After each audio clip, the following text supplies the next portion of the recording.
Bonjour, bienvenue mesdames, mesdemoiselles, messieurs à notre rencontre du Vidéolandia le 1er du mois de mars. Bien oui, alors j'allume le feu parce qu'on est encore en hiver. Tu vas te brûler si tu ne l'allumes pas bientôt. Oui, c'est mieux, hein? C'est ce qu'on appelle jouer avec le feu. C'est ce qu'on appelle jouer avec le feu. Oui, alors, ben t'es comme ça, toi. T'as-tu joué avec notre feu? Fait que là, on se fait un Vidéolandia un petit peu à l'avance parce que moi, samedi, je suis indisponible, puis toi, ben, ton ordinateur est encore en train de se faire remonter. Fait qu'il y a tout un concours des circonstances, dont ce qu'on a annoncé sur le forum, qui fait qu'on va se parler un petit peu plus tôt.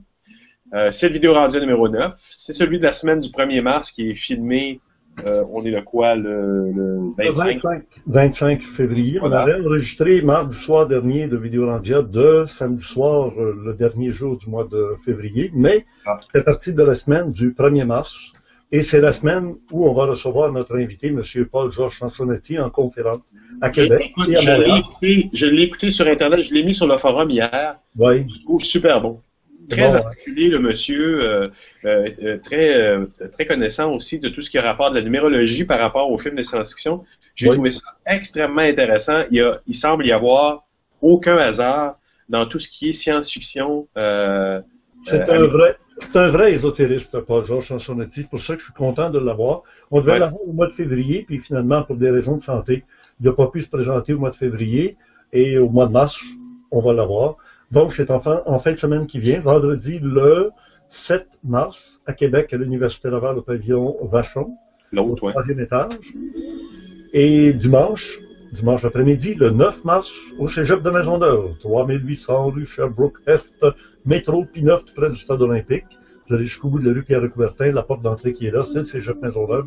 Vous montez au 5e étage et on va retrouver M. Paul-Georges Sansonetti en direct de chez lui en France. Ouais. On a Denis avec nous. Bonjour Denis. Comment va notre homme de green screen? Ok, ça a l'air plein pour une fois. En plein ça. Bonjour à tout le monde. Ben oui, bonjour Denis. Derrière toi, c'est ton green screen là, que tu as mis cette image. Oui, effectivement. Moi, j'attends que tu me mettes des vidéos de films de Star Wars, des affaires comme ça. Come on! Faut pas que ce soit trop pété, là, quand même. Ben oui, pète-nous ça. Hey, sais-tu que des fois, Jean-François, là, tu fais penser à Jean-René Dufort. Un pince qui dit des choses sérieusement, mais en riant, tu sais, puis ça a l'air de rien, mais... C'est pas grand monde qui s'en aperçoivent des fois. Ouais. Je dis des choses sérieuses, mais il y a des doubles vérités. Oui. Ça doit être l'influence de quelqu'un que je connais, ça. Oui. Alors, on s'en va là-bas, Jean-René, nous autres, toi, ça fait Jean-René, green screen. Alors, mon cher... Pendant qu'on a Denis Guy, on va en profiter parce que c'est le superviseur technique d'ésotérisme expérimental de tous les ordinateurs et tout. Alors, Denis, t'as relevé tout un défi, hein? Relever un défi, oui. On a tenté d'en faire le maximum, mais comme on sait, dans ces voies-là... Pardon, on m'entend pas ou quoi? Oui, mais on dirait que le son ambiant, on t'entend pas dans ton micro. OK. Ça te peut-tu? Parce que c'est pas grave, on t'entend quand même, vas-y. Oui, OK, c'est mon maximum pour le moment. C'est bon, on regarde ça, excuse-moi. Alors, c'est juste pour te montrer, je sais pas si vous voyez l'écran ici. Oui, à côté de toi, on voit l'écran. Ben oui, tu nous vois, on se voit dans fait, cet écran, c'est l'écran de ton ordi. Il est remonté, là, ton ordi. Ah! Maintenant, c'est ça, le défi était de décrypter, en fin de compte, ce qui a été crypté par un virus. Et puis, j'ai travaillé quand même 3 jours la semaine passée. Mais 3 grandes journées, donc on parle pas juste des journées de 8 heures. C'est une machine.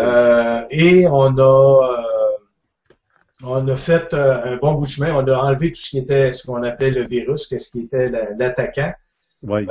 Lorsqu'on est arrivé pour le décryptage, l'utilitaire, peut-être que là, on était dans les dernières journées. J'ai pas pu décrypter avec qu'est-ce qu'il en était, mais Richard t'a apporté, je pense, chez on fait de l'annonce, chez La Source. OK? Oui. Justement, ce petit bidule-là que tu montres présentement, je ne sais pas si Geneviève le montre, là. Ouais, oui. le disque dur. Et puis, le disque dur est à l'intérieur de ça. Et on a fait le décryptage, finalement, du texte et de certaines images de JPEG. Mais il reste que pour le mois de février, si les gens sont patients, ben écoutez, il y a des vidéos qu'on va pouvoir mettre dans le club créé, mais il y en a d'autres qui vont tarder un petit peu. Il y a eu des petits retards qui ont été faits. Je pense, Richard, tu en avais déjà parlé, que tu étais pour le mettre, mais c'est arrivé en même temps que justement le problème est survenu. Et puis, mais à tout mal, il y a un bon côté. On part avec vraiment quelque chose de positif, un ordinateur tout neuf. Dans le fond, c'est comme s'il est tout neuf. C'est quand même un bon ordinateur, même s'il y a déjà 3 ans. C'est quand même un très bon ordinateur. Est-ce que tu l'aurais installé sous Linux? C'est ça que tu es en train de dire? Oui, exactement. Linux, là, ils l'ont tellement dopé qu'il est Il ressemble à semblable à Microsoft. Windows 7, finalement. Il y aurait des questions de droit, là, je pense. Pourtant, Richard, sur Linux, ça aurait été un beau statement New Age, ésotérique. Un système d'exploitation fait gratuitement par la communauté. Il me semble que il est dû pour être là-dessus. Là. Il n'y a rien qui nous empêcherait de mettre Linux qui va sur Internet. L'ordinateur va par Linux sur Internet, mais lui, il opère avec les programmes de Windows qui sont conviviaux, faciles à opérer, disponibles pour tous. Mais pour être sur Internet, ça serait par Linux, et là, on éviterait d'avoir tous les virus. T'as-tu dit Windows est accessible pour tous, convivial, dans la même phrase? Oui, les programmes se retrouvent facilement, alors qu'avec Mac, on sait que c'est réservé puis c'est pas facile à opérer de même façon. C'est du sectarisme. Non, Mac, ça s'opère très bien, Richard. Ben oui, il est sectaire. Là. Il dit qu'il est pas sectaire, mais il est sectaire. Pour les ordinateurs, là, il est sectaire. Ben, c'est vrai qu'il est plus facile parfois de trouver certains logiciels en PC. Voilà. Puis lorsqu'on a la philosophie PC, c'est difficile de passer après ça à autre chose, mais il reste quand même que le Mac, c'est un très bon outil. C'est une question d'ouverture d'esprit.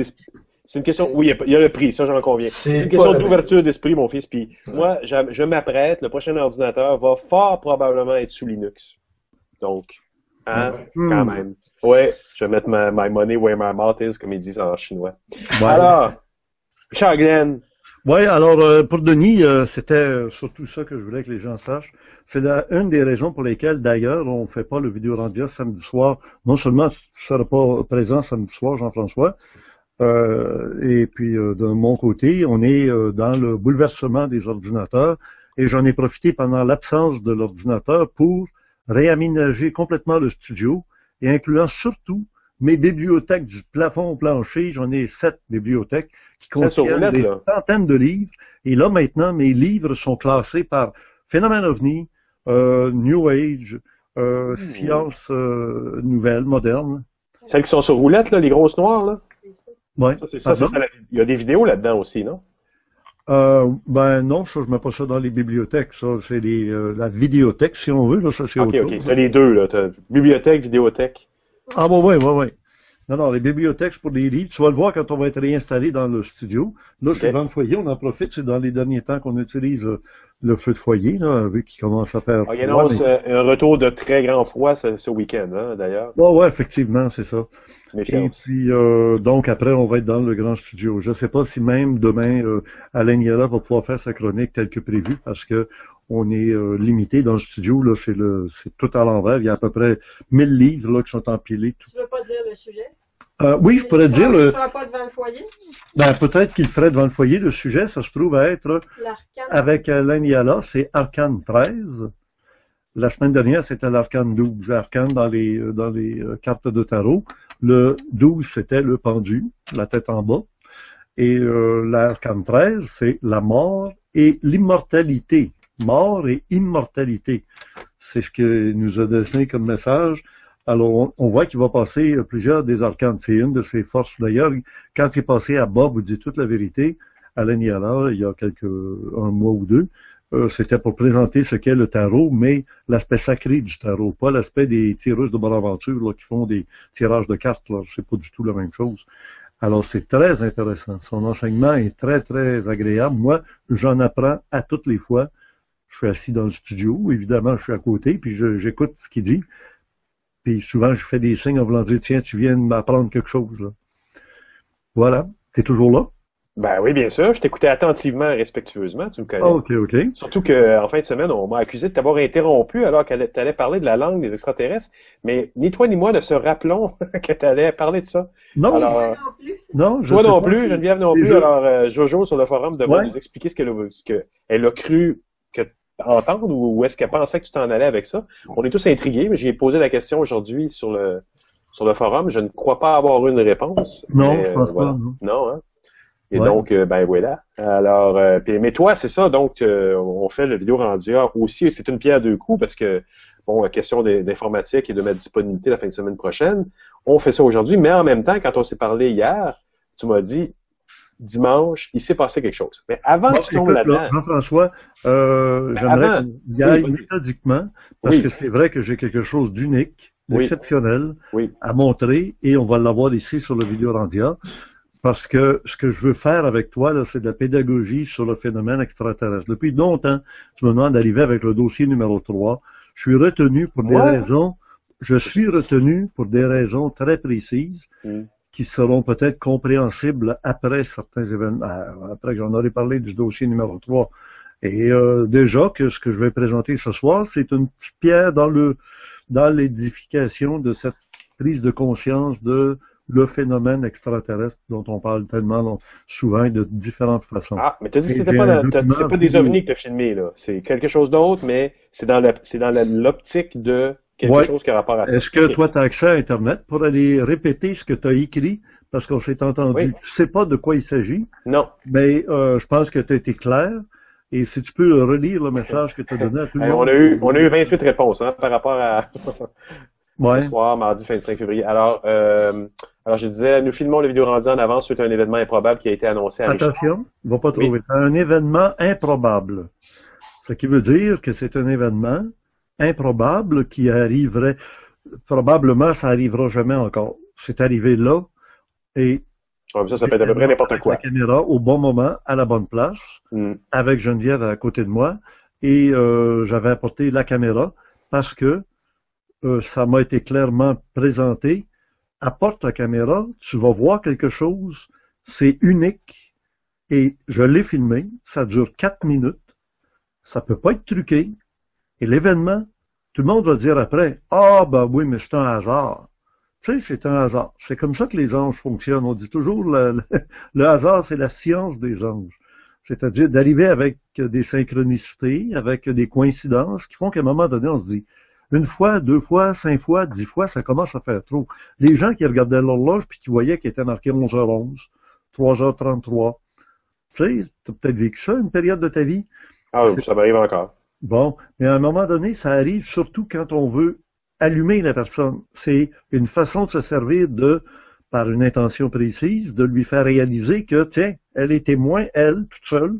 T'as pas toujours une caméra avec toi pour dire, regarde, il est 11h11, regarde, je l'ai filmé, là. Mais t'as la preuve personnelle. Et quand tu commences à t'arrêter en disant, qu'est-ce qui arrive, donc? Ça m'arrivait souvent d'avoir des coïncidences comme ça, que ce soit l'heure, que ce soit d'autres choses. C'est une façon d'interpeller. C'est une façon d'interpeller de l'autre réalité, de l'autre règne, si on veut. J'ai eu un invité qu'on va recevoir au congrès à la fin du mois de mai, là. Un des invités qu'on va recevoir, il nous parle justement des différents règnes. Le règne minéral, végétal, animal, hominal, humain, dans lequel on retrouve les petits gris, puis d'autres êtres hominaux, humains, mais humanoïdes, qu'on va appeler, qui ont une tête, 2 bras, 2 jambes.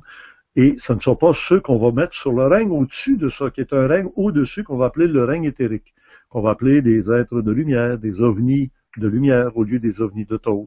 Alors, quand on met de l'ordre dans tout ça, là, d'ailleurs, l'ordre, c'est d'une des 3 valeurs de base de notre réalité. On en a 3, là, OK? C'est électromagnétique, gravitationnel. L'électrique, magnétique, gravitationnel arrive par pénétration de l'être humain, électrique par l'intelligence, magnétique par les émotions. Les émotions. Je pensais que tu avais une émotion qui te passait dans la voix, justement. Oui, l'amour. Ou alors gravitationnel, qui s'en va vers ce qu'on va appeler la volonté et qui nous amène justement à l'ordre.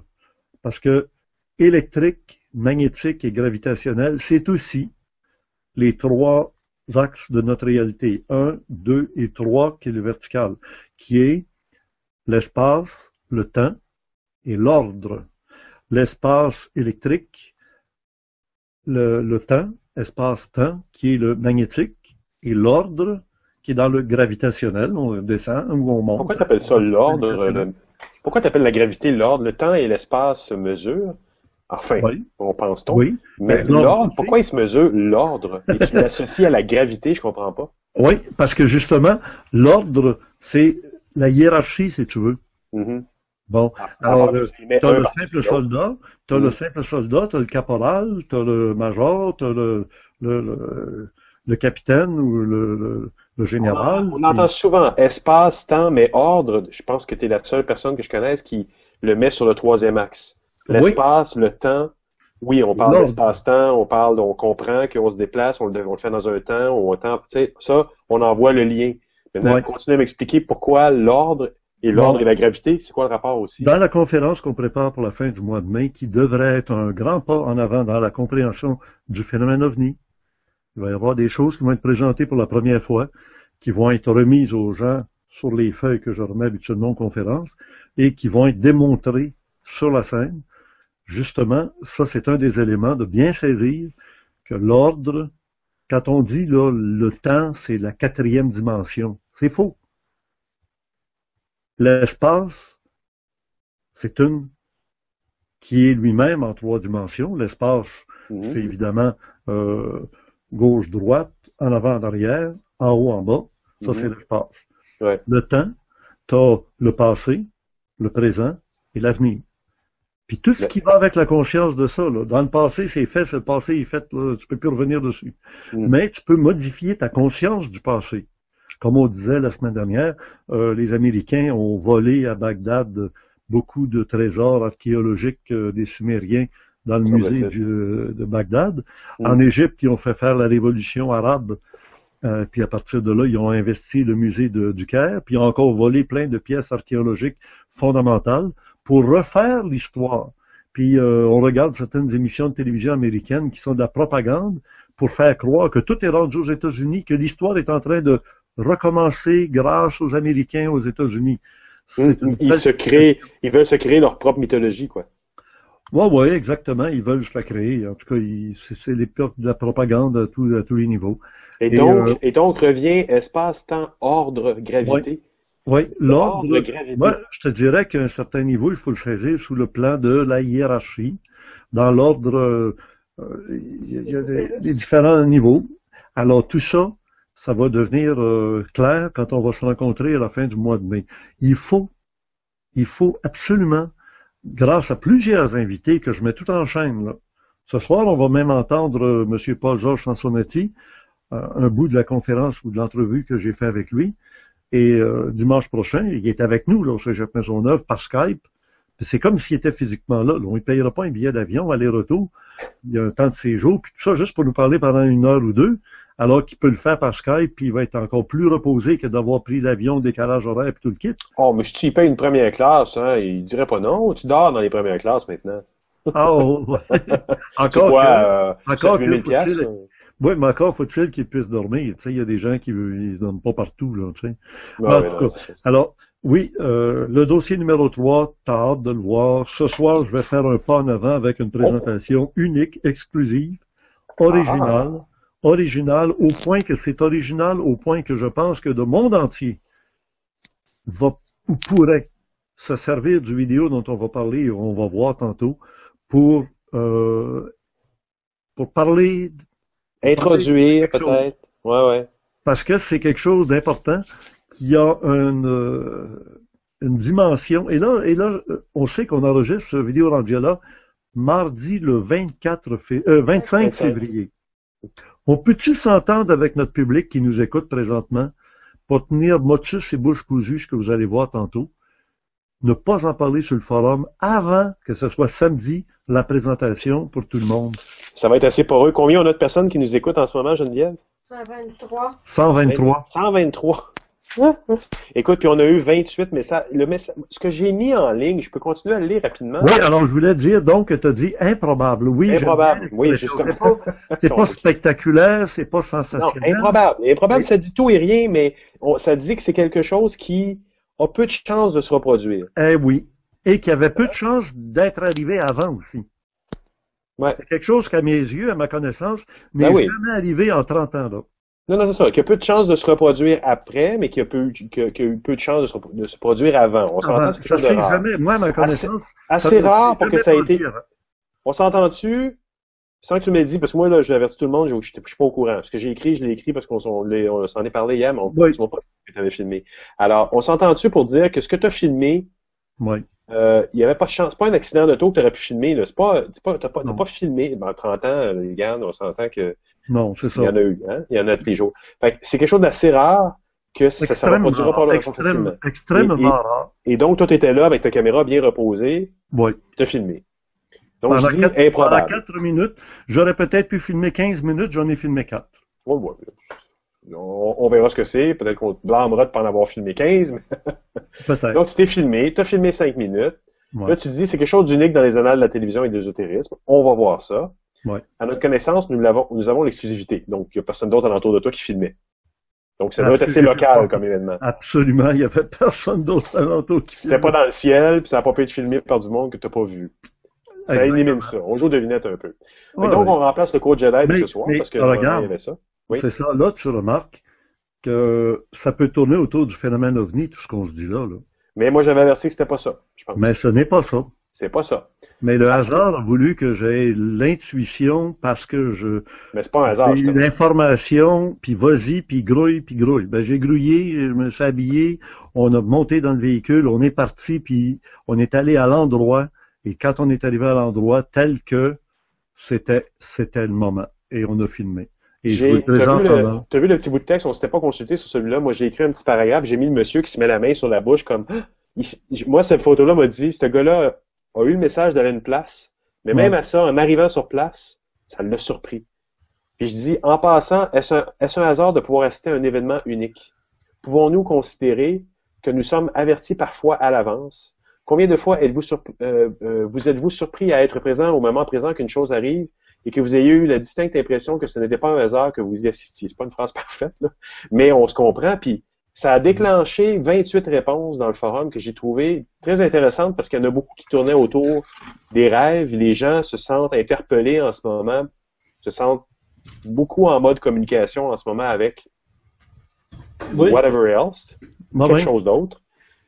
Puis j'ai trouvé intéressantes les réponses. Tout à l'heure, tu en affichais un sur l'écran d'Arionel, que j'ai trouvé intéressante aussi, qui nous dit qu'elle a eu une rencontre dernièrement ou un rêve, ou qu'est-ce qu'elle disait déjà? Elle dit bonjour, je ne sais pas pourquoi je ressens le besoin de partager ceci à la lecture du post de Jean-François. Je sais pas, mais j'avais l'impression que j'allais déclencher cette réaction-là. C'était interpellant. Oui, c'était interpellant, effectivement. C'est amusant de voir. Dans un sens global, ça nous appelle à être à l'écoute. En ce moment, on le sent en tout, qu'on est comme pas loin de quelque chose. J'en parlais tout à l'heure à quelqu'un qui vient autour du feu l'été. Bon. Puis qui me disait la même chose. Faut être à l'écoute, mais on a l'impression d'être au bout, proche de quelque chose, sans pouvoir l'atteindre. Puis en étant à l'écoute, on a l'impression qu'on va peut-être y arriver, mais on est tous un peu là. À retenir notre souffle. Puis là, tu nous arrives avec un truc comme ça, puis on se dit, ouais, y a-t-il un petit oomph supplémentaire qu'on va voir en regardant ça? Où es-tu parti, Richard? Non, je me préparais j'allais voir si mon ordinateur ici est prêt à vous montrer l'extrait avec M. Paul-Georges Chansonetti, qui est un grand ésotériste. Il va nous parler de certaines choses à sa façon. C'est lui notre invité en fin de semaine, et ça va nous mettre un peu sur une longueur d'onde, une dimension, parce que ce que vous allez voir va décevoir peut-être beaucoup de gens. Peut-être. On verra. Tu as peut-être filmé un oiseau rare, mais regarde, on verra. Mettons que ça aurait été ça. Mais regarde, moi je retiens bien une autre petite phrase ici qu'Arionnel sur le forum a dit que je trouve intéressante. Elle dit, j'ai déjà lu, déjà lu, je ne me souviens plus où exactement, une légende qui dit qu'il y aura un temps où les gens feront les mêmes rêves. ce qui annoncerait un changement important pour la Terre et les êtres qui y vivent.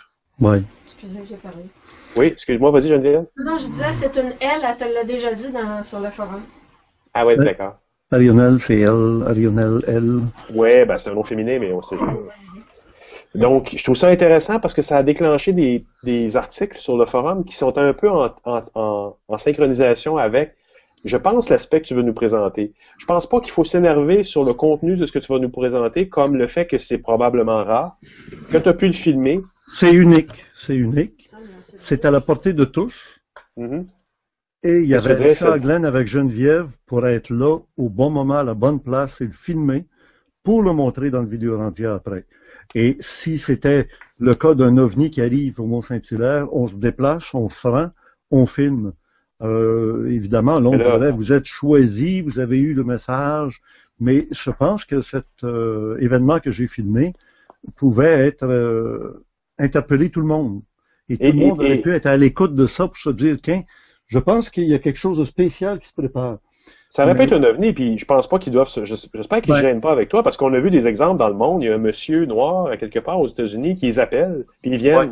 Puis même quand Ouais. les caméras des médias sont là. Il y a Ouais. un jeune, là, en Italie, qui filme par la fenêtre de son toit, qui sont là aussi. Mais lui, je pense qu'il y a des lentilles spéciales. Mais, je veux dire, je pense qu'ils permettent d'être filmés, là. Puis, Ouais.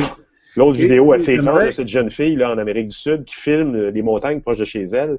Ben, à chaque fois, elle filme des espèces de trucs. Il y a toutes sortes d'affaires qui se passent sur ces montagnes-là. Et j'aimerais que notre hallucinant. public, et j'aimerais que notre public qui écrit sur le forum joue le jeu avec nous. C'est ce qu'on C'est-à-dire fait. qu'après que vous l'aurez vu, le document vidéo qui dure 4 minutes, vous aurez des impressions et vous pourrez alimenter, nourrir la curiosité de ceux qui ne l'auront pas encore vu, parce que là, on va retirer le vidéo de mardi le 25 février jusqu'à samedi le 28 février. Le samedi soir, comme à l'habitude, le vidéo rendia commence à 8 Ben, heures. réponds à la question de Cito 2 qui dit pourquoi ne pas le laisser. Pardon? Cito 2, justement, nous dit pourquoi ne pas le laisser. Non, parce que il faut que ça reste avec l'horaire, que c'est le samedi. On qu'on a des le vidéo rituels. rendia. On a le droit d'avoir des rituels. Oui, C'est non, le mais fun c'est pas d'avoir rien des que ça. rituels. C'est que si on met tout de suite l'autre vidéo rendia, alors que l'autre qui a été fait samedi dernier, il a duré 2 heures, mais il est excellent pour surtout les gens qui savent qu'un jour, ils risquent d'avoir ou autour d'eux, ou eux-mêmes des problèmes de mémoire, de maladies dégénératives du cerveau, là, Ouais, Alzheimer et tout. Moi, j'ai pas de glutamate monosodique non plus. Bon, t'as entendu? Mhm. Alors oui. Alors c'est sûr qu'on a du stock à se mettre sous la dent pour la semaine. Et la semaine, si on le mettait maintenant, ben rendu à samedi, les gens diront, on a-tu un vidéo rendu? On l'a vu l'autre, on attend après d'autres choses. Non, non. Oui, c'est ça. Il y aurait une longue période entre les deux. Puis, il y a des gens qui ont le petit rituel du dimanche matin d'écouter le vidéo rendu avec leur café et leur croissant. C'est ça. Qui serions-nous pour briser cela? Et là, ce qui est amusant, c'est qu'on met, là, on est combien de personnes maintenant, Geneviève? 130 personnes qui sont complices avec nous, là, Jean-François, comme s'ils préparaient le vidéo rendu de samedi prochain. Ils savent ce qu'il y a dedans, et puis ils vont se servir du forum pour stimuler la curiosité et peut-être donner leur interprétation sur ce qu'ils vont voir à un autre niveau que le niveau terre à terre. Essayons de demander à tout le monde, effectivement, de jouer le jeu sans dévoiler le punch, puis demandons à ceux qui ne l'ont pas vu quoi? De jouer. Mais moi, j'ai pas vu, fait que je suis De pas sûr poser de des savoir. questions sur le forum et de voir comment ceux qui auront été initiés, qui auront su le secret, là, qu'est-ce qui a été filmé, qu'est-ce qui a été montré, qui est exceptionnel, je le répète, à ce moment-là, ils vont pouvoir leur répondre, mais toujours d'une manière ésotérique, c'est-à-dire pas le simple factuel, bing bang, c'est fini. Faire un cheminement. C'est ça mon travail. C'est ça que j'aime beaucoup, moi, sur les réponses. Les 28 réponses du forum, ça n'a pas été un « Hey, on va-tu voir des ovnis ?» Non, il y a eu un beau cheminement dans ce qui est dit comme message, surtout au niveau des rêves. Des rêves, de la concrétitude, des révélations qu'ils peuvent avoir, puis des hasards, puis tout ça. Ils ont joué, tout le monde a joué le jeu d'être alentour d'eux. C'est ça. En même temps, tout le monde se dit, ben là, ça peut pas être si extraordinaire que ça, mais au moins, laissons-nous embarquer par le Ce qu'on va voir, c'est extraordinaire. Ce n'est pas comme ordinaire, c'est vraiment extraordinaire. Ah ben là, montre-nous-le, là! Non, non, pas tout de suite, on va aller écouter Paul-Georges Sansonetti. Non, attends, ça va nous donner une idée de ce que c'est qu'un être ésotérique, un grand ésotériste. Et après ça, on va pouvoir rester sur cette lancée. Parce que Jean-François, l'important, c'est le cheminement, c'est pas d'arriver. C'est pas d'arriver au bout, là, puis se dire, tu sais, tu veux monter une montagne, tu voudrais arriver en haut, tu prends l'hélicoptère, il te dépose en haut. Je sais. Ah ouais, mais c'est ce que je disais à la personne cet après-midi du forum, c'est comme ça que tout le monde se sent en ce moment. Hein. On est dans la montagne, on est en train de monter, on s'approche du sommet, on a tous l'impression que quelque chose va se passer bientôt. Ouais. Mais c'est pas tout à fait là encore. Mais on prendrait pas personne. Ce qui ça nous était offert, je pense pas que personne dans la gang du forum prendrait l'hélicoptère pour se rendre en haut de la montagne à ce point-ci. On va attendre, puis on va continuer à monter par nos propres efforts. Parce que sinon, à quoi bon? C'est ça. Bon, ben, on se comprend. Là. C'est ça, la démarche ésotérisme expérimental. J'étais professeur d'école, là. Je suis un pédagogue avant tout.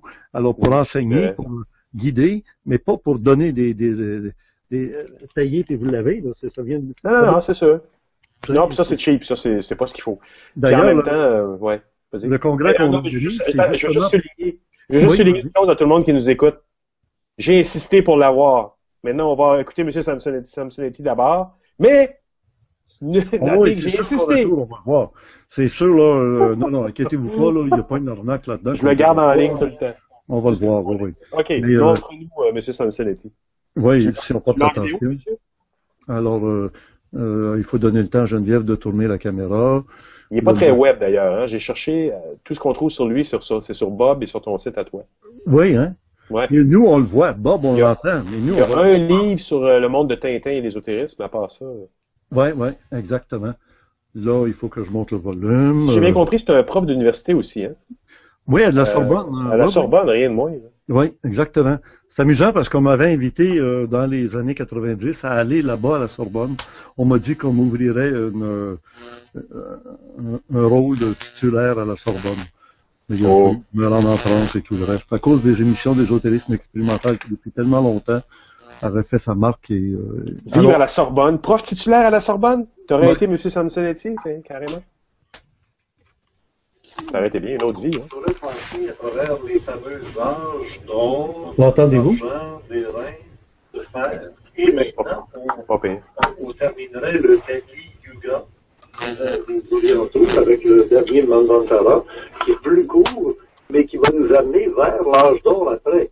Et donc, entre l'âge de fer, où les pieds dans l'argile, on disait Menkada, les produits de l'argile ou du limon de la mer, là, Adama, la terre rouge. Mais est-ce que, là c'est la grande question pour le futur peut-être proche, vous parlez du pôle, et on entend parler de la bascule des pôles qui s'en viennent bientôt, probablement, parce qu'on voit que le pôle magnétique se déplace très rapidement, que l'énergie magnétique de la Terre s'effrite, s'évanouit lentement. Alors il y a quelque chose de majeur qui se prépare. Une bascule, un changement de monde, et on va tomber. Et c'est là la grande question que je vous pose.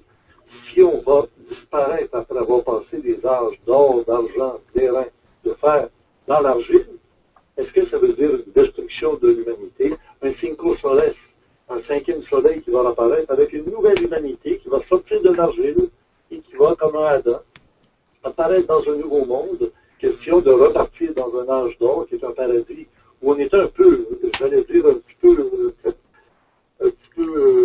niaiseux. On était un peu niaiseux. On était là pour l'aimer, le servir et être heureux avec lui. Seulement quand on a mangé le fameux fruit de l'arbre du centre du paradis, qu'on a acquis l'intelligence, nous dans la tradition. Alors, est-ce que il n'y aurait pas une destruction, mais totale de notre monde actuel à la fin de ce Kali Yuga pour retomber dans un âge d'or merveilleux comme un enfant qui ne se rend pas compte que les responsabilités... Forte distorsion, Richard, c'est... Les parents, les autres viennent l'aider pour les sauver. Mais lui, il est innocent, comme l'humanité du paradis était innocente, peut-être. Alors, à vous la parole. T'es comme trop proche de la télé, je sais pas. C'est la tradition chrétienne avec l'Apocalypse de Jean, qui est probablement le livre de symbolisme le plus crypté et le plus riche qui nous ait été légué, car tout est symbole à l'intérieur. Indéniablement, toutes les traditions sont d'accord pour dire qu'il y aura un passage extrêmement difficile. Mais vous le savez comme moi, il n'y a jamais de destruction totale. Peut-être même faudrait-il interpréter cette apocalypse, puisque le sens du mot grec apocalypsis, c'est révélation. Oui. Peut-être que la révélation de ce qui fut au commencement et de ce qui constitue ce que l'Inde appelle le dharma, c'est-à-dire l'ordre du monde, sera insupportable à un certain nombre de personnes. C'est vrai, idéologiquement, notre monde va s'effondrer. Je dis bien idéologiquement. Qu'ensuite, il y ait des destructions, des catastrophes, les hommes sont assez à même de produire ces catastrophes, on l'a vu encore récemment avec Fukushima ou autre. Mais, vous savez, René Guénon a expliqué quelque chose qui est très intéressant. Il dit, à la fin du cycle, le temps est comme une eau qui s'écoule dans un évier. C'est-à-dire que le débit est de plus en plus rapide. Là où il fallait peut-être des siècles pour produire des événements charnières, à la fin, il ne faut plus que quelques années, puis quelques mois, quelques semaines, quelques jours, quelques heures, etc., etc. Ce qui fait dire que le pouvoir de la bête terrifiante, disons le côté obscur de la force, les forces de destruction, les forces effrayantes, qui veulent l'inversion totale de notre conscience, cette puissance n'aura le pouvoir que pour 1 heure seulement. En fait, il faut interpréter cette heure par 60 minutes, car le dernier Manvantara ferait 60 000 ans. 24 000 ans pour l'âge d'or, ensuite 18 000 ans pour l'âge d'argent, 12 000 ans pour l'âge d'airain et 6 000 ans pour l'âge de fer. Donc on voit bien, c'est basé sur le chiffre 6, le chiffre 60. Donc ça serait la contraction de tout ça, c'est à prendre au niveau symbolique évidemment. Mais obligatoirement, ce qui se passe à ce moment-là, et encore une fois, toutes les traditions sont d'accord, mettrait en parallèle 3 traditions, enfin 4 même. L'Inde, l'ancien Iran, la tradition, je dirais, judéo-chrétienne, surtout néo-testamentaire avec Saint Jean et l'Apocalypse. Saint Jean, qui n'est peut-être pas un personnage réel, mais un collège d'initiés, précisément, n'est-ce pas, chargé de transmettre ce message ésotérique, et la tradition des anciens Scandinaves. Toutes ces traditions sont d'accord pour dire qu'il n'y a plus de recommencement. L'âge d'or est définitif. C'est ça qui est extraordinaire, c'est-à-dire qu'on serait arrivé à la fin non seulement du dernier cycle, qui est un cycle très court en regard des précédents Manvantara, mais peut-être y a-t-il eu un cycle de, par exemple, 600 000 ans, un cycle de 6 millions d'années, un cycle de 60 millions d'années, et un cycle de 600 millions d'années. Il suffit de lire Colin Wilson, Michael Cremo, pour découvrir que, effectivement, on a des trouvailles archéologiques qui sont absolument stupéfiantes. On a des artefacts qui remontent à des millions d'années. Donc il y a eu bien d'autres cycles, bien d'autres destructions, bien d'autres passages. Il est indéniable que si l'on prend l'un des livres fondamentaux de René Guénon, Le règne de la quantité, nous sommes en plein dans le règne de la quantité, parce qu'il y a une pléthore d'humanité, nous sommes 7 milliards, alors que l'on sait, ce que je vais dire est terrible, hein, je ne souhaite aucune destruction et je souhaite le bonheur pour chacun, mais il est indéniable que notre planète ne peut plus vivre avec autant de personnes sur son dos. En fait, pour qu'une planète comme la Terre soit viable, il ne faudrait pas dépasser 500 à 600 millions d'individus. Nous sommes 7 milliards. Nous sommes 14 fois trop nombreux. Petite différence. Oui, vous savez que c'est justement la notion qu'on entend dire des conspirationnistes, les Illuminati, qui voudraient instaurer un nouvel ordre mondial sur Terre. Et ils ont certainement les moyens, vous le savez comme moi, de le faire à partir de virus sélectifs. Exactement. Les mystérieuses Guidestone, c'est comme ça qu'on dit, Nathalie, Guidestone. Oui, aux États-Unis, oui. En Géorgie américaine, Oui. annonce effectivement ce chiffre-là. Ils ne l'ont pas inventé. Ce sont des gens qui ont accès à la tradition. Oui. Seulement, ils comptent s'en servir pour eux, comme les seigneurs des Sith, n'est-ce pas? Alors, ils sont aussi chevaliers de Jedi, mais versants obscurs. Alors, Voilà. vous voyez, Paul-Georges, on revient à l'idée qu'après l'âge de fer et d'argile, il va y avoir une destruction massive de l'humanité. Il restera 500 millions de personnes. Ça veut dire beaucoup de morts. Là. Et peut-être que cette idée que certains songent et réaliseraient une sorte d'apocalypse tangible, matérielle, c'est possible. Mais vous savez, la tradition, la force de la tradition, c'est-à-dire au fond la force du divin qui se manifeste à travers le dharma. Car le karma, n'est jamais que l'ombre portée du Dharma. On voit l'ombre de la statue. On ne sait pas ce que représente la statue. Mais la volonté divine est peut-être que toute notre humanité survive, on lui souhaite en tout cas, pour comprendre ce qu'il en est. Ensuite, peut-être que pendant des siècles, eh bien, on reviendrait tout naturellement, avec sagesse, à une humanité plus mesurée pour que la planète puisse continuer à vivre. Après tout, la Chine a tenté à un moment donné de faire en sorte de ne pas avoir trop d'enfants et ainsi de suite.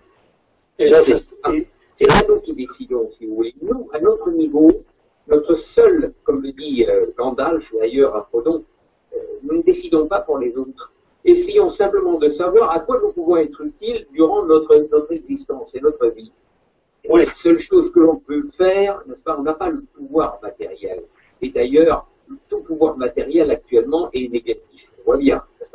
C'est un monde de quantité, c'est un monde de finances, c'est ça qui gouverne la planète, c'est ça qui amène la planète et l'humanité à sa perte. C'est ainsi. C'est pas notre rôle. Notre rôle à nous, c'est d'ouvrir des portes. Enfin, je pense qu'il en est ainsi. C'est simplement de proposer une autre vision du monde, tout à fait pacifique, non pas pacifiste, parce que les pacifistes sont souvent des candidats aux abattoirs psychiques, pour commencer. C'est une vision pacifique du monde. Nous sommes moralement des combattants, bien sûr. Le chevalier Jedi ne tire son sabre laser qu'en dernier recours. Et comme il est dit dans les romans de chevalerie, il est bien plus difficile de remettre l'épée au fourreau que de la tirer. Donc nous proposons une vision, un regard qualitatif sur le monde. Un monde où tout est à sa place et tout est symbolique. Un monde qui nous permet de nous rappeler que le premier combat et la seule grande guerre sainte à mener, c'est le combat contre notre égoïté, contre ce moi-je qui nous installe dans l'hubris, qui a fait que nous sommes dans une civilisation titanique. On le voit bien, que ce soit dans les Émirats arabes ou en Amérique ou ailleurs, maintenant à Shanghai, partout sur la planète. On dresse des tours de Babel. Est-ce que pour autant on se comprend mieux? Non, absolument pas. On arrive à une uniformisation des civilisations et la catastrophe, elle est là. À savoir que les contacts avec les forces subtiles que chacun des peuples avait reçus, à partir du milieu du monde, au sud, la race noire, à l'est, la race jaune, à l'ouest, à l'extrême occident, la race rouge, et au nord, évidemment, les blancs. Donc, tout cela peut vivre en harmonie. Et on entend parler aussi de la race bleue. N'oubliez pas Krishna et les autres. Hein? La race bleue. Ils sont deux aussi dans la quantité. Comment vont-ils s'en tirer? Je ne sais pas.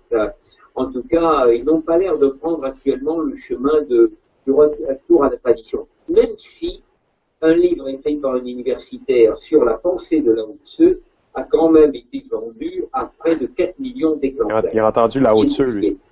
Ce qui est énorme pour une civilisation qui s'est installée dans le matérialisme marxiste d'un côté et dans le matérialisme capitaliste de l'autre. Alors eux, ils ont totalisé les deux. Alors, tantôt, vous parliez un peu, vous parlez de... Regarde-toi-en pour la conférence. Exactement, c'est ce que je faisais. Et puis, soit dit en passant, il a compris Lao Tzu, il n'a pas compris la race bleue. Hein? Non, c'est vrai. Ça aurait été intéressant, ce serait intéressant de lui reposer la question quand tu l'auras la prochaine fois. Intéressant, ce monsieur-là. Moi, je l'aime beaucoup, puis c'est bizarre parce que je me dis, Caroline, lui et Richard, c'est le même moule, là. Oui. C'est la même école. Oui. La même école cosmique, enfin, name it, mais c'est les mêmes références, c'est les mêmes choses qu'on t'a entendu dire pendant bien des années. Oui, ben, il y a une chose évidente, c'est qu'on est du même âge, ou à peu près, là. En plus, puis il y a probablement le poste à la Sorbonne qui t'avait été offert, ça peut dire. Oui. Est-ce que tu as remarqué, il a parlé des Jedi, à un moment donné, il revient sur la même idée que Richard Glenn, son école de Jedi, hein?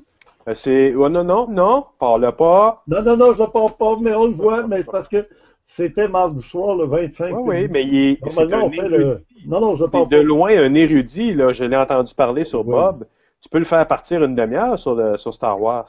Mais pas juste sur Star Wars, sur le monde de Narnia, sur le Seigneur des Anneaux. Moi, il m'a appris que Lucas avait essayé d'acheter la licence, les droits des films du Seigneur des Anneaux. Et il s'est rabattu sur sa propre mythologie quand il a fait la Guerre des Étoiles, parce qu'en fait, il voulait faire le Seigneur des Anneaux. Exact.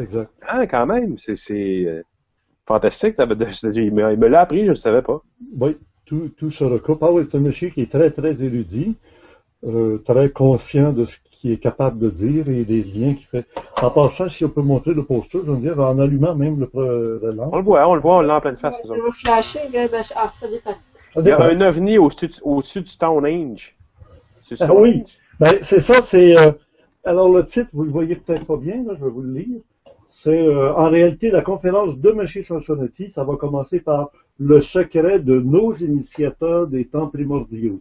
Mm-hmm. Mais la rencontre de dimanche qui vient et de vendredi à Québec à l'Université Laval, c'est l'ensemble, c'est les initiateurs des temps primordiaux. On voit très bien des constructions mégalithiques. Non, c'est juste la date qui est pas bonne, février. Ben, février, ça a été remplacé par mars. Mais c'est exactement les mêmes Et dates. là, quand on parle de ça, Vendredi le 7 mars et Oui. dimanche le 9 mars. Charles, Alors, deux choses. Quand tu parles des initiateurs primordiaux, là, qu'est-ce que ça veut dire, ça? C'est-tu Bon, les les survivants initiateurs des civilisations précédentes? Je ne joue pas trop avec la caméra, elle va encore tomber. Touchez plus à rien. C'était pour dire qu'il y a eu l'histoire de l'humanité, celle qu'on connaît, l'histoire. Oui. Il y a eu la préhistoire, c'est-à-dire avant l'histoire de l'humanité. Tu sais, quand on parle de la préhistoire des animaux... De celle-ci, tu disais samedi, il y en avait eu 4 avant nous. Et oui, parce que même les Mayas en parlent en disant le Cinco Soles, le 5e soleil. Alors, ça veut dire qu'il y a eu 4 civilisations humaines sur la Terre. Les Et Juifs ont un nombre légèrement différent, non? Et on va parler de la prime histoire, l'histoire première, c'est-à-dire une histoire qui va nous rapporter l'époque des géants qu'il y avait sur Terre avant la destruction de l'Atlantide. Il y a eu une autre civilisation avant qui était les Hyperboréens. Avant, il y a eu la Terre de Mu. Avant, alors, on se rend compte que... Ah, attends, t'es en train de dépasser 4, là? C'était quoi avant? Non, c'est pas des ça, humains. on va en parler en fin de semaine. Ça va être le sujet, justement, vendredi à Québec. Okay. Non, mais rapidement, t'es-tu en train de dire qu'il y a eu 4 civilisations humaines avant nous, mais avant, c'était pas humain? Oh. C'était humain. Sauf que c'était pas notre civilisation. Nous, on dirait qu'on commence l'histoire avec l'Égypte ancienne. On parle de l'époque pré-dynastique, avant la dynastie des pharaons. Curieusement, les statues les plus belles, les mieux formées, les plus agréables à l'œil, c'était les plus anciennes. Avant les dynasties, ouais. Donc, il faut comprendre qu'il y avait quelque chose qui existait avant qu'apparaisse le Sphinx puis les pyramides. Il y avait une civilisation qui était extrêmement développée. Ah, mais clairement.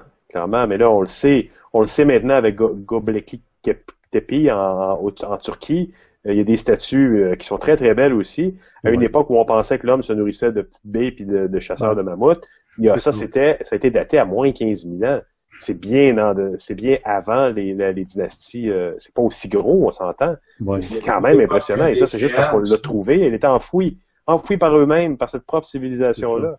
Quand même. Des géants aussi, hein. Roumanie, là. 19h50. Oui, alors moi, maintenant, je voudrais vous présenter le fameux document qui est exceptionnel par le fait que j'étais à un endroit témoin et j'ai filmé. Et c'était unique ce qui s'est passé.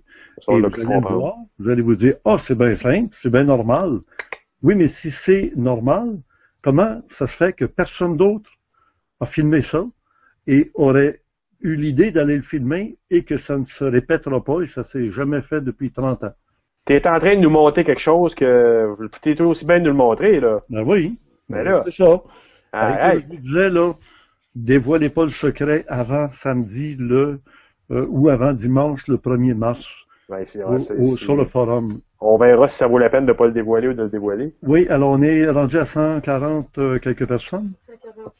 146 personnes. Bon, alors tu peux tourner la caméra vers... Mais tu as dit que c'était quand même extraordinaire, même si c'est juste quelque chose qui s'en c'est quand même... juger par toi-même, Jean-François. Ben oui. C'est pas merveilleux de se rendre compte qu'on est sur une route avec à peu près personne.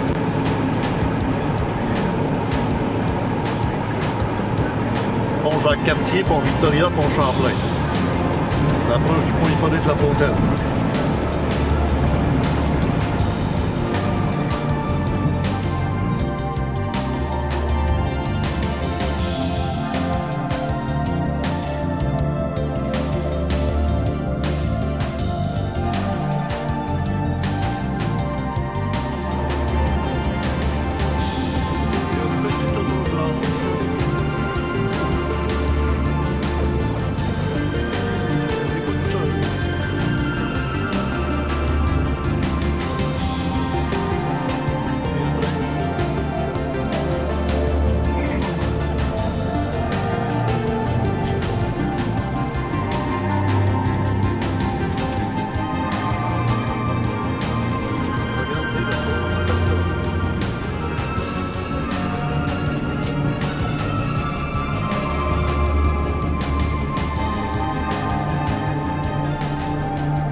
capable d'identifier à quel endroit on est, là. Non. C'est pas la 20, mais je sais pas. Je sais pas, vous avez rénové beaucoup l'autoroute dans votre coin, là, fait que je sais pas. Ça Je dis pour ressemble les à Rion. habitués, c'était la cimenterie Saint-Laurent qui est ici. Vous en allez où, là? OK, on Ça continue. précis, dis où t'es, là. Ouais, on La météo. continue. Alors, on avance sur une route qu'on voit assez large, hein, à 3 voies. Ouais. Puis Ça on va vers voit Québec, là. qu'il n'y a pas d'automobile sur la route en question, là. Non. Là, il est marqué Pont Jacques-Cartier, Pont Victoria, Pont Champlain. OK. Ça t'allume pas de lumière? Non, t'es dans une autre dimension. Denis, Il n'y a pas de pancarte comme ça dans notre univers. Là, on voit qu'il y a On est loin, une là. arrivée de pour sortir, pour aller au Pont Jacques-Cartier, Pont Victoria, Pont Champlain, c'est là qu'il faut sortir pour Ouais. aller prendre la Ah, ouais, ouais. 132. Ouais, t'arrives au tunnel, là. J'arrive au tunnel Hippolyte-Lafontaine. Et pas d'être Fontaine. Fait que t'es rentré dans le tunnel, mais t'es reparti dans l'autre bar, pis t'es pas vu ce qui s'est aperçu. C'est pas Non, aperçu ce qui s'est faut passé. réaliser, là, c'est qu'actuellement, il n'y a aucune auto qui arrive de la 132 non plus. Cela est vrai. Tu es en train de nous faire une réalité parallèle comme Whitley Strieber a vécu, là? Il va arriver quelque chose dans ce style-là. Regarde, là, il n'y a pas d'auto, il n'y a Pas rien. d'auto. Sauf Ben, il y en a une en avant, là, ouais. une petite automobile blanche qui est là, blanche Ouais, en ouais, passant. ouais, là. ouais. Là, il y en a qui peuvent te suivre, là. On voit pas ton miroir. De temps en temps, vous allez le voir, puis il n'y a personne en arrière. Toi, t'as été averti de rouler là, que... Là, OK. on est à l'hôtel Sheraton qui est sur l'île. Ah, on connaît. Play. Cool.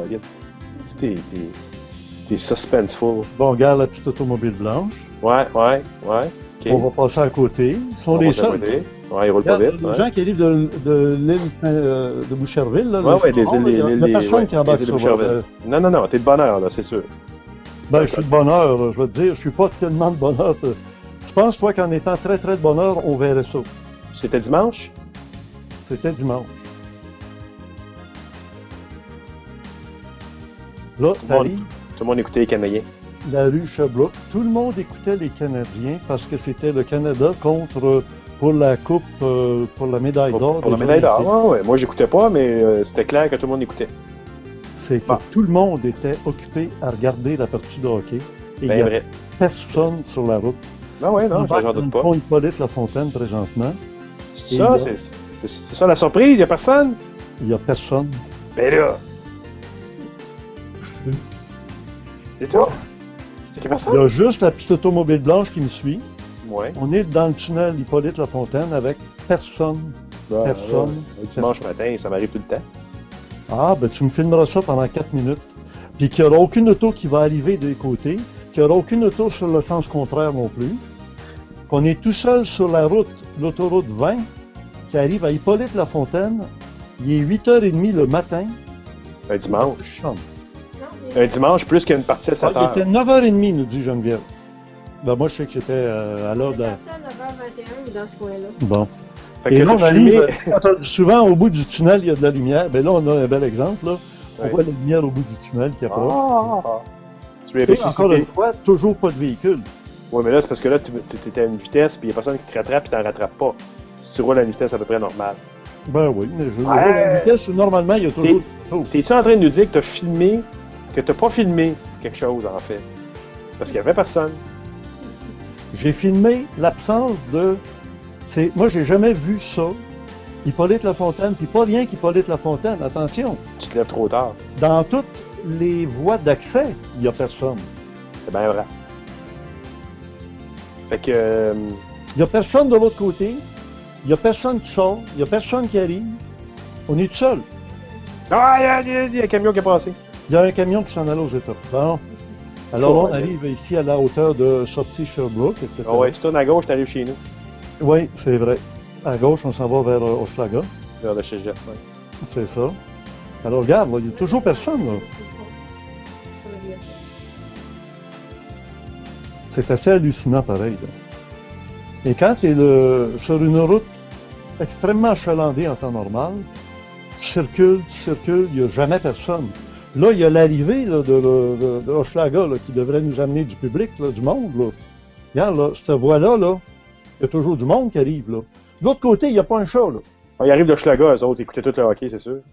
Oui, c'est ça. Ouais, Alors, il y en a en avant! Alors, c'était ça que je voulais montrer au public en disant, Il y en a à Vous gauche, ouais, avez- t'as commencé à filmer par le haut. Ben là, j'ai montré vers le ciel, puis là, ça faisait 4 minutes. Comment ça se fait qu'il n'y a aucun journaliste qui aurait relevé la chose, que la vie à Montréal, peut-être ailleurs dans la province de Québec, c'est comme arrêté, suspendu pendant la partie de hockey. Et vous savez que le dimanche matin aussi. Peut-être que si ça avait été en heure de trafic, puis tout le monde avait omis d'aller au travail, là, ça aurait été... Mais oui. dimanche, vendredi, c'était la même chose. Quelqu'un qui voudrait faire un commercial puis qui aurait besoin de présenter une automobile seule sur l'autoroute, il pourrait faire un montage avec des ordinateurs, faire enlever la circulation qu'il y aurait là, faire arrêter toute la circulation, surtout à Hippolyte Lafontaine, pour dire je vais avoir juste lui tout seul qui circule sur la route. Comment t'avais fait ton vidéo, le grand départ, il y a quelques années? Ben, malheureusement, il y avait de la circulation qui passait sans arrêt. C'était pas trop pire, parce que moi, si je me rappelle bien, ça m'avait super angoissé. T'étais dans une rue, t'avais été à Montréal, il y avait personne. T'étais sur une rue de campagne, si on peut comprendre qu'il y avait moins de monde, mais t'étais pas au centre-ville, il y avait quasiment pas d'auto. Oui, mais Hippolyte Lafontaine, c'est quand même un des axes les plus achalandés dans la province. Là. Oui. Et circuler pendant 4-5 minutes. 4-5 minutes, on te donne ça. Et dans les voies d'accès. Dans les voies d'accès, on te donne ça aussi. Mais là, voilà, faut que tu leur demandes de te donner. Ce que je voulais dire, c'est que quand tu le vis avec Geneviève, on avait la bouche fendue jusqu'aux oreilles, on disait, on est seul au monde, ou presque. Il y avait une petite auto blanche qui était là à côté, on l'a dépassée tout simplement. Une vision de fin du monde, oui, justement. Et j'avais la caméra dans les mains pour pouvoir filmer tout ça. Imagine si la réalité devient ce que M. Sansonetti disait, qu'on devient 500 millions sur la planète. Oui. Ça voudrait dire que tu irais sur les routes à peu près tout le temps avec le même achalandage. Oui, c'est ça. Un petit camion qui va aux États-Unis nourrir un pélé et 2 tondus, puis quasiment personne sur les routes dans toutes les directions. Ouais. Si quelqu'un d'autre est capable de montrer une vidéo du pont Hippolyte Lafontaine, que ce soit dimanche matin ou quand ça voudra, avec personne. C'est un défi? Ben, tu sais, là, je pourrais dire que j'ai pas quelque chose d'exceptionnel, mais je pense avoir présenté au public quelque chose d'exceptionnel, quelque chose d'unique, dans le sens où, à moins qu'on ait fermé le pont Hippolyte Lafontaine, mais encore là, les voies d'accès, il y aurait du monde qui arriverait par les voies d'accès. Mais c'est angoissant en même temps. Hein? Moi, ça m'est déjà arrivé, puis je me disais, oh shit, qu'est-ce qui se passe là? T'es comme dans un autre endroit, t'es comme ailleurs, tu sais, puis tu dis, tu regardes en avant, en arrière, il n'y a pas d'auto à perte de vue, puis tu dis, voyons, j'ai-tu créé un accident derrière moi? Et les gens sont tous pognés dans un gros tapon 2 kilomètres plus loin. Ben là, même de l'autre côté, il n'y avait pas d'auto. Puis de nous, on s'en allait, il n'y avait pas d'auto. Puis pas d'auto qui embarquait, puis pas d'auto qui sortait, évidemment. C'est un hasard. Alors, ça m'est arrivé une fois d'avoir un gros accident derrière moi. Puis évidemment, à un moment donné, tu te mets à rouler pendant 1 kilomètre, il n'y a plus personne derrière toi parce qu'ils sont tous pognés dans le tapon d'accident. Oui, mais tu verrais des autos sur l'autre voie de l'autre côté. Dans le cas qui m'occupe, oui, c'était sur la métropolitaine à 10 heures, je pense. Oui, puis là, tu aurais des autos qui circuleraient dans l'autre sens. Mais là, dans l'autre sens, il n'y avait personne. Nous, on était tout seuls. C'est unique. Et je le dis, c'était parce que socialement, le peuple québécois, le Canada entier peut-être, est en train de regarder la fameuse partie de hockey. Et là, je voudrais rappeler deux choses. Oui. De BS. J'ai 2 choses à mentionner. Que la Deuxième Guerre mondiale, elle a été déclenchée par l'attaque. Pendant une partie de hockey? Je le savais. Non. C'était un dimanche matin, pendant que les gens étaient à la messe. Et le gars qui était au contrôle des radars de Pearl Harbor, il a essayé de communiquer qu'il voyait sur l'écran radar des vagues d'avions japonais, ou en tout cas, il voyait des vagues d'avions qui s'approchaient de Pearl Harbor. Il voulait communiquer l'alerte, il voulait communiquer l'alerte. Personne ne répondait, il était tout parti, il était à la messe. C'était le dimanche matin, il faisait un beau soleil. Les gens n'étaient pas là. Et dans les scénarios du futur, il y aurait l'arrivée de sous-marins immenses dans les flancs de l'ouest américain pour une attaque qui serait faite un jour de la coupe de baseball, là, comment t'appelles ça, là, la série mondiale de baseball. 2 choses là-dessus. Tu sais que, je pense que c'était à l'automne ou au printemps, les Chinois ont envoyé un missile, c'était, je pense, à 25 km des côtes américaines. Très peu de nouvelles en ont été faites, mais ça a bien et bien passé dans des grands médias. Quel est ce missile qui a été tiré à proximité de nos côtes? Pas très longtemps plus tard, un des généraux chinois disait, voici nos objectifs. Je pense un exercice militaire. Voici nos objectifs. Quelle ville on va nucléariser pour calmer les États-Unis, puis après ça, envahir jusqu'à tel point. Oui. Bon. Alors, c'était ça le document que je voulais montrer à tout le monde. C'était un film qui a été fait au moment de la partie de hockey pour la médaille d'or.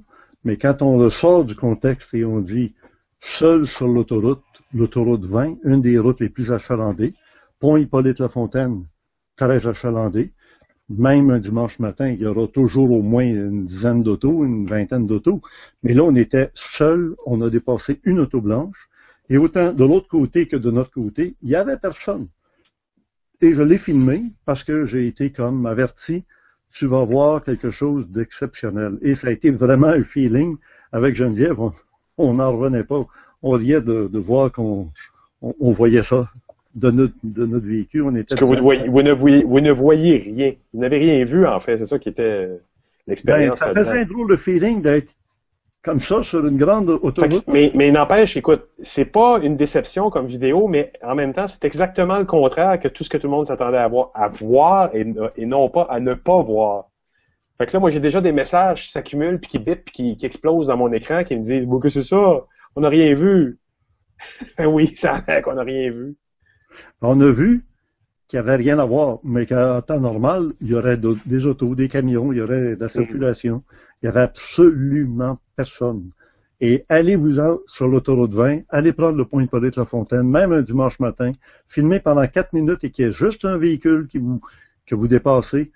Si vous arrivez à faire ça, envoyez-nous le vidéo où on le montrera, c'est certain. Moi, là... Puis qu'il n'y avait pas d'auto dans les voies d'entrée, dans les voies de sortie, là. Comme disait M. Samsonetti, c'est qui disait ça? Qu'on est dans la société du moi maintenant, le moi là, moi je. C'est qui disait ça? C'est toi qui as dit ça tout à l'heure? Je ne sais plus qui a dit ça. Ouais. Ben moi là, ça veut dire là, je veux le dossier 3 bientôt, là. Oui. Mais. Je veux l'inverse du vide, je veux le plein, là. Oui. Mais l'affaire, c'est que quand on ne voit pas des signes dans les choses ordinaires qui passent comme, bah oui, mais c'est normal. C'est pas un hasard, c'était une circonstance ou une coïncidence. Ah, non, ça a donné à cause de l'événement. Mais revivez-le pour voir. Allez retrouver un moment où il n'y aura personne sur l'autoroute 20 qui va aller vers le pont Hippolyte-Lafontaine. Pendant 4 minutes, vous allez filmer, vous verrez rien. En plus, pas plus que j'en ai vu. Ben non, OK. Moi, je trouve ça plutôt angoissant. Puis ça m'arrive. Mais quand ça m'arrive, je trouve ça plutôt angoissant. Quand je me retrouve tout seul sur un stretch d'autoroute, là. Oui, mais personne. Là. Personne. Ni dans les voies d'accès, il y a personne qui rentre sur l'autoroute, ben j'avais jamais vécu ça. J'irai me promener dimanche prochain à je sais pas moi, à 9h30. Je viens de dire, il était à 9h30. Il y a quelqu'un qui demande, qu'est-ce qu'il faut pas parler jusqu'à samedi, là? Il ne faut pas dire que c'est ça. C'est un film de l'autoroute 20 en allant vers Hippolyte-Lafontaine pendant la joute de hockey Canada-Suède. Et à ce moment-là, les gens vont se demander, mais qu'est-ce que c'est qu'il y avait de si spécial, de si... Comment est-ce que tu avais écrit dans le message, Jean-François? De pas... Inhabituel ou... Non, improbable. Improbable. Es-tu d'accord avec moi que c'est très dans le sens de peu de probabilité. Oui, mais ça arrive plus. Moi, ça m'arrive. Ben, peut-être que, bon, je sais pas. Moi, ça me fait toujours penser à ce que Whitley Strieber avait vécu à un moment donné où il s'est retrouvé dans une circonstance comme ça, dans un endroit normalement très occupé, puis il s'est senti glisser dans une autre dimension. Il était ailleurs. Je me demande si c'est pas lui qui il a croisé une autre voiture à un moment donné, puis il a vu des gens à bord. C'était pas des humains. Il n'y avait pas la bonne couleur, ou il n'y avait pas la bonne forme de visage. Puis à un moment donné, il a tourné quelque part, puis il s'est senti revenir. Puis il a fait comme ouf. Puis il est arrivé 2 fois. C'est une fois à New York, puis une fois sur une autoroute avec des enfants qui allaient reconduire chez eux. Fait que c'est une belle angoisse. En plus, qu'ils se disaient, mon Dieu, j'ai amené... Moi, je vais disparaître, mais je vais disparaître avec 2 enfants sur mon siège arrière. C'est pas une bonne nouvelle. Non, certain. Ouais. Ben alors, c'est ça. Moi, j'ai trouvé que c'était exceptionnel, que c'était unique, que c'était rare. C'était tellement rare qu'en 30 ans, ça m'est jamais arrivé une histoire pareille. Et je le répète, qu'il faut pas qu'il y ait d'autres véhicules ailleurs. Là. Non. On met tout le monde au défi de tourner la même chose. Là, il était à 9h30. Geneviève, elle est toujours sur la coche, elle, en tant que vierge, là. 9h30, Geneviève? 9h30 à peu près? À 9h21, on était au dépanneur. Donc, à 9h30, on était rendu là, à peu près. Check. Alors, 9h30, ouais, c'est vrai que 9h30, ça commence à être tard pour avoir une autoroute vide. Sauf pas à cause de la partie, peut-être. Ah oui, c'est ça. Mais, je trouve curieux qu'aucun journaliste ait pensé montrer que la partie de hockey avait un impact sur la société au point que le temps s'est arrêté pour tous les Québécois, étaient tous dans leur maison à regarder la partie de hockey à la télévision. Puis tu sais, en plus, je pense que c'est à Toronto qui permettait, les gens allaient dans les bars le matin pour écouter ça, puis ils permettaient que les bars servent de la bière à cette heure-là. Ouais, en Alberta aussi. Ils étaient dans des bars, dans des restos, dans des endroits avec des télés ou chez eux. Oui, puis en Alberta, c'est parce qu'eux, ils ont un décalage horaire qui faisait que c'était encore plus de bonheur le matin, puis encore plus de bonheur pour la Colombie-Britannique avec 3 heures de décalage. Quand ça commençait à 7 heures ici, les autres, ça commençait à 4 heures du matin. Puis les bars avaient le droit de vendre de la bière, puis tout ça. En tout cas, un monde complètement modifié juste pour une partie de hockey. Mais ce qui veut dire que toute notre société, avec les lois, avec les règles du jeu, c'est j'allais pas dire fragile, mais c'est vraiment un choix de société. Et quelqu'un pourrait un jour changer les lois rapidement, du clin d'œil comme ça, en disant à partir de maintenant, on autorise ça, puis vous pouvez faire ça. Puis avant, on ne pouvait pas. Ça peut se faire là, pour une partie de hockey. Il y a plein de choses qui peuvent se faire pendant une partie de hockey importante. Ça a l'air. Les gens changent leur comportement d'un coup sec. Il y a quelque chose qui peut arriver. À la prochaine partie de hockey, en tout cas, sortez dehors, parce que si moi j'étais un pilote de Venise, c'est le moment où je choisirais pour passer dans le ciel. Je serais sûr de ne pas être repéré. Ben, en tout cas, à Pearl Harbor, ils ont choisi leur moment propice pour pouvoir faire l'attaque. Au moment où les gens n'étaient pas sur le défensif, ils n'étaient pas à surveiller. Et comme on dit, durant une série de baseball de la série mondiale, ben, il pourrait y avoir le moment de peser sur un bouton pour que les gens soient tous médusés par la partie de baseball, puis qu'à un moment donné, les gens réagissent pas parce qu'ils sont comme tous dopés par une activité ou une émotion quelconque, puis que ça les sorte de la réalité. Louis de Québec dit, lors des Coupes du monde de soccer, des villes entières sont vides. Ouais, fait que c'est des phénomènes humains qui sont au-delà de... Il y a des choses plus importantes que ça qui se passent, mais les gens y portent moins d'attention, ça c'est certain. D'ailleurs, dimanche, dans l'après-midi, j'avais une entrevue à faire avec un de nos invités qu'on aura à la fin du mois de mai, qui est un ufologue intéressant et qui va jusqu'à une certaine limite, et je l'ai poussé au-delà de ses limites, et je vais faire enquête, je vais vérifier ce que vous me dites, parce qu'il y a quelque chose qui lui échappe, et il est trop intelligent, il est trop instruit, trop compétent pour ne pas connaître cet aspect-là, qui est les bases souterraines qui sont dans la terre creuse que l'amiral Richard Byrd a rapporté, avoir confronté lors de ses il est trop intelligent pour boquer mais il connaît pas l'histoire. Il dit je ne crois pas, sauf que là vous me dites c'est un amiral et il y avait le support de l'armée américaine, Richard Byrd. Ben oui. Et là il est allé voir tout de suite pendant qu'on faisait l'entrevue sur Internet. Oh, mais il dit, ouais, c'est BYRD, là. Yeah. Mais il dit, il y a vraiment quelque chose. Il dit, c'est sérieux, cette affaire-là? Ben oui, mais j'ai dit, c'est ça. Alors, écoutez, si vous n'êtes pas au courant de ça, on va arrêter de parler de la Terre creuse. Parce que pour lui, la Terre creuse, c'est impossible. J'ai vu quelqu'un qui a mis sur Internet aujourd'hui un petit vidéo, là, sur YouTube, qui parle encore de la Terre creuse et qui laisse entendre que, écoute, ceux qui veulent pas le savoir, mais il y a ça. Ben ça, dans le dossier numéro 3, j'en parle. Et s'il y a des gens qui ne croient pas qu'il y a une civilisation, ou j'allais dire des civilisations qui vivent sous la Terre creuse, ben, ils peuvent pas imaginer, encore ils vont dire, ben Glenn, il nous dit n'importe quoi. C'est pour ça que c'est très difficile d'être capable de jauger l'information. J'ai un milieu ufologique qui dit toujours, ça se dit pas en public, ça.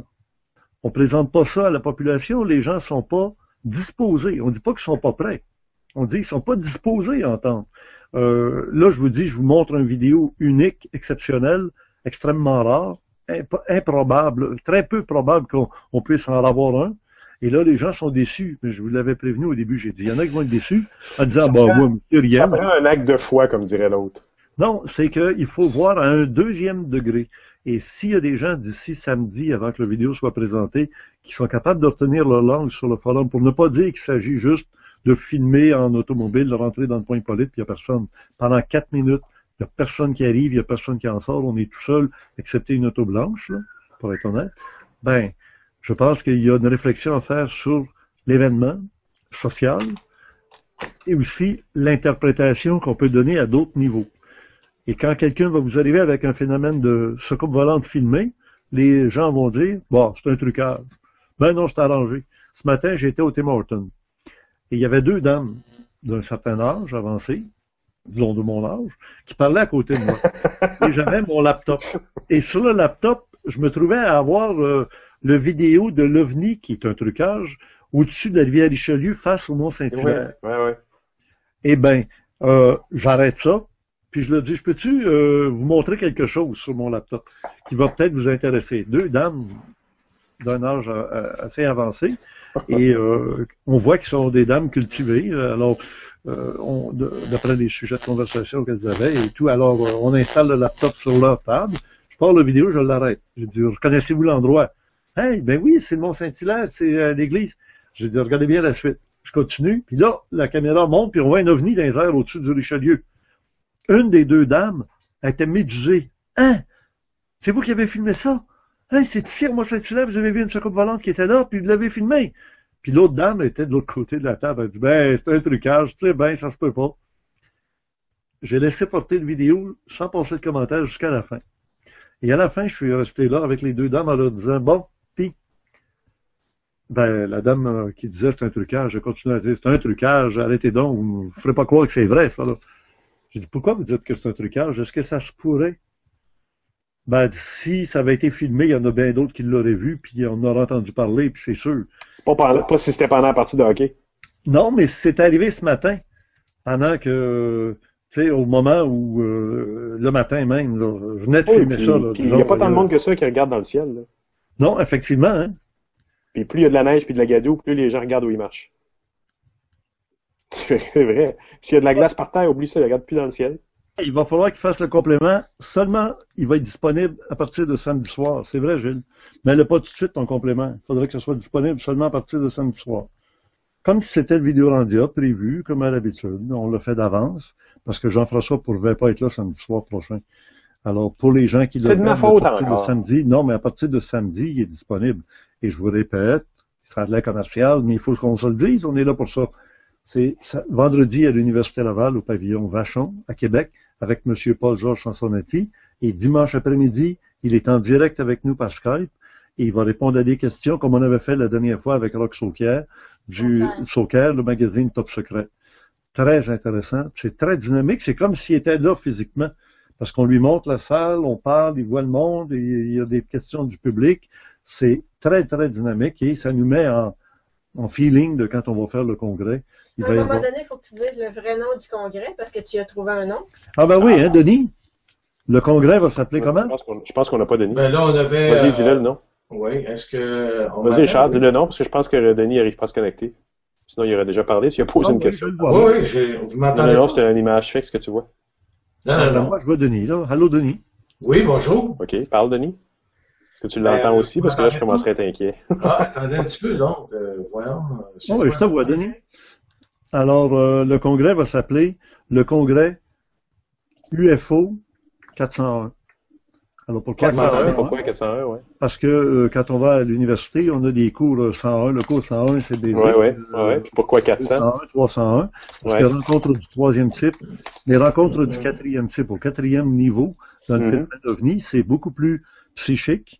Et c'est exactement ce qui se passe actuellement dans l'éducation de la population par les phénomènes visibles qu'on peut voir. Mais eux ne se montrent pas. Le professeur fait un exposé, puis on lit dans les livres, on lit dans les événements, on lit dans les faits, dans les artefacts. Et c'est à nous de comprendre la leçon. Et on n'a qu'à étudier les faits, à étudier les événements pour se rendre compte que oui, il y a un grand message derrière tout ça. Il y a une autorité, on pourrait appeler ça un professeur, qui veut nous enseigner des choses. Et graduellement, ils arrivent avec de l'information. Ils rejoignent des gens qui ont des rêves. Ils rejoignent des gens qui ont du channeling. Ils rejoignent des gens qui ont des intuitions. Ils rejoignent des gens qui ont des hasards, des coïncidences étranges. Et à Richard Glenn, on lui dit, prends ta caméra, dépêche-toi, va à Montréal, tu vas voir quelque chose de spécial en t'en allant. Ou tu vas pas voir. Et quand j'arrive dans la région, là-bas, je trouve ça surprenant qu'il n'y ait absolument pas d'auto. Eh bien là, je pars la caméra. Je filme pendant 4, 5, 10 minutes, j'aurais pu filmer. Il n'y en avait pas. On était tout seul. Mais tout seul des deux côtés, c'est exceptionnel. Moi, je pense que tu n'as pas filmé à la bonne place parce qu'en fait, il y a un ovni qui passait juste à droite de la caméra, mais tu filmais la route. Ça se pourrait aussi, à vous. Écoute, Richard, avant qu'on se quitte, il y a une dernière question que quelqu'un m'a posée à Québec, que tu connais bien. Et on me demande, parce qu'on est sorti de la période de fête 2 semaines avant, 2 semaines après de ta fête. Bon, oui, j'ai eu la visite, effectivement. Il y a eu une tempête de neige le jour qu'il y a eu cette visite-là dans la nuit. Et... C'est pas la tempête de neige, ils n'ont pas causé. Non, il n'y a pas causé de neige. Ça fait un bon couvert. C'est le moment où il y a eu une grosse tempête de neige. J'ai été obligé de faire nettoyer mon driveway, alors qu'habituellement, j'ai pas besoin de le faire, parce que c'est drôle que tu dises ça, parce que dans la tempête de neige, j'ai quelqu'un du forum qui m'a dit que sur son application de Stephen Greer ici, qui nous permet de détecter les champs magnétiques, elle disait qu'elle avait eu un pic incroyable de champs magnétiques à cette période-là. Je pense que ça correspond à cette tempête-là, parce qu'il était impossible de voir dans le ciel, donc c'était le soir de la tempête. Exactement. Et donc, ils t'ont dit bonjour comme ça, rien de plus. Non, c'est ça. Écoute, on tourne autour de d'autres choses de graves, d'importants. Même le jeune Trudeau qui est allé, Justin est allé, à Tout le monde en parle, puis il a été obligé d'aller s'excuser à l'ambassade de l'Ukraine en disant que l'histoire de la partie de hockey que les Russes ont perdue, c'est pas la fin du monde. C'est vrai que c'est un petit peu abusif d'aller faire croire. Ouais, on voit ton magnétomètre. Là. Ouais. C'est intéressant. C'est pas aussi bon que celui de Geneviève, mais puis, il se met à sonner quand je le mets trop proche d'un... C'est les radiofréquences et non les champs magnétiques. T'as entendu? Le mien, c'est les radiofréquences, tu dis? Non, le mien, c'est les radiofréquences que ça mesure. Le tien, c'est les champs magnétiques, électromagnétiques. Ouais, je dis magnétomètre. Je sais pas quel détecteur dans un iPhone finit par avoir ça, mais bon. Ouais. Je pense que c'est le contraire. Là, sur ma table ici, j'ai aucune idée pourquoi, mais ça se met à crier à chaque fois. Absolument rien. Bref. Hey, Richard, merci beaucoup. Parce que je pense que tu ne révéleras pas ce soir ce que tes visiteurs t'ont dit de grave, mais ça vient dans le dossier 3, je suis certain. Ben, ça a rapport avec ce que Justin Trudeau a soulevé aussi, ce que moi j'ai dit il y a 2 semaines dans le vidéo. Moi, j'ai pas trouvé ça stupide ce qu'il a dit, Justin, sauf que ça fitait pas avec la réalité, puis la réalité diplomatique, et donc il a dû s'excuser. Mais bizarrement, moi, j'ai pas trouvé ça très inexact. À mon avis, il nous écoute, lui. Et les histoires d'Ukraine ne sont pas terminées. Il faut croire que c'est loin d'être terminé. Le pays devrait se couper en deux.